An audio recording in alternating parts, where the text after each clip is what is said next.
Hi guys, it's barely 7 a.m. here in Bulacan. So I'm in my sister's house. So papakita ko lang sa inyo yung mga rituals niya or rituals namin na ginagawa every morning. So syempre lagi ko sinasabi, and she also discusses that she's using incense. So ito yung altar niya. Kung mapapansin nyo, ayan, of course, this is yung altar niya. Ang usual na ginagamit niya is ito yung sage, ito yung palo santo, and then of course I have the incense.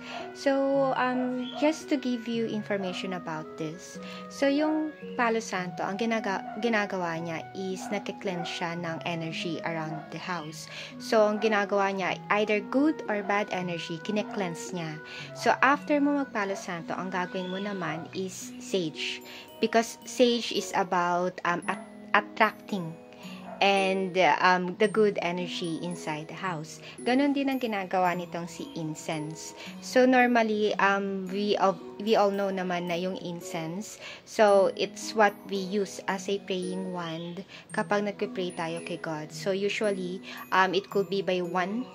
Pwede mo siyang gamitin as one incense, magla-light ka ng one, or we can do it in 3.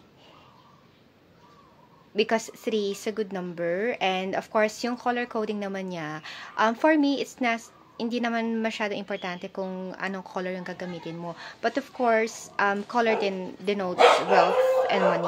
So if you are praying to God about money and wealth and abundance, so mas maganda na gumamit ka ng green, kasi of course, diba, in manifestation and in the law of attraction, what you think about will come about. So that's what we do here. So every day we just need to pray to God.